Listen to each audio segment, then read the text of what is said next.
As with a growing number of handsets such as the HTC Desire 510, EE Kestrel and Motorola Moto G4G, the Vodafone Smart 4 Power brings 4G capability with a sub £200 price tag.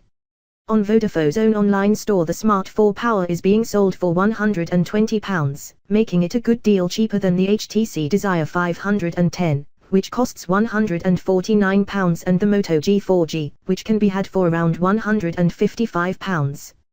While the Vodafone Smart 4 Power is more affordable than these rivals, it still can't compete with the EE Kestrel's incredibly low price of just £99. EE's offering is stubbornly clinging to the title of lowest cost 4G capable smartphone.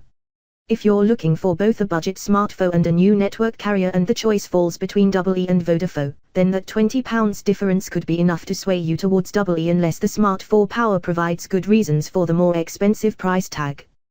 The first thing I noticed when I unpacked the Vodafone Smart 4 Power is that this is a big phone, with the large bezel that surrounds the 5-inch screen making it a substantial handset.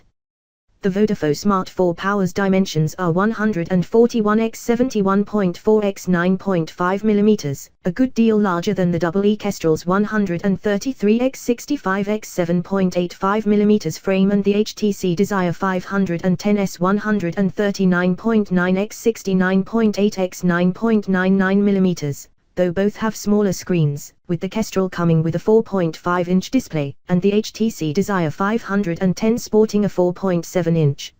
At this price, if you're keen on getting a large screen device, you're going to have to accept a larger body as well. The Vodafone Smart 4 Power's weight is a hefty 162 grams, so you'll certainly know it's in your pocket. It gives the Vodafone Smart 4 Power a robust feel that can be missing from budget smartphones. The plastic back of the chassis sacrifices a premium feel but feels like it could withstand the odd knock and drop. However, the lack of Gorilla Glass over the display means it's unlikely to come off well from being dropped face down or rubbing up against your keys. When holding the Vodafone Smart 4 Power in one hand, the size and weight of the handset begins to take its toll, and it's certainly not the most comfortable smartphone I've used. If you're used to one-handed typing and navigation, then you're going to find yourself stretching to reach all the corners of the screen.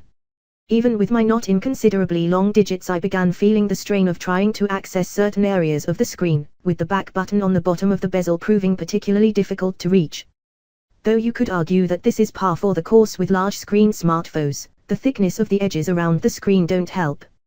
Making life slightly easier is the location of the power button in the middle of the right-hand side of the phone, just beneath the volume controls. These are the only buttons on the body, and they prove to be firm and responsive when used. It does mean there's no dedicated camera button, so the Vodafone Smart 4 Power isn't ideal if you want a phone you can quickly whip out and take a shot with. A headphone jack is located at the top left of the body, with a micro USB port situated at the bottom of the case. Removing the back of the Smart 4 Power's case is easy, and once removed you get access to the SIM card slot and micro SD expansion slot.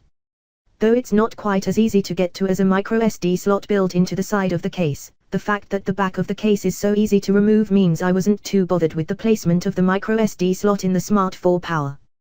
The Vodafone Smart 4 Power will accept micro SD cards up to 32 GB, which does a decent job of boosting storage over the rather paltry 4 GB of built-in storage. Vodafone Smart 4 Power Review. Considering the cheaper EE Kestrel comes with 8 GB of onboard storage, the 4 GB of storage seems pretty tight. Fresh out of the box with Android 4.4 and other apps installed, you only actually get 1.8 GB, which means that expanding the Vodafone Smart 4 Power's storage space via microSD cards is less of an option and more of a necessity, especially if you want to take lots of photographs. While 32 GB of additional space should be more than enough for many people, it's worth pointing out that some similarly priced phones such as the HTC Desire 510 can handle microSD cards up to 128 GB. The Vodafone Smart 4 Power comes in black or white.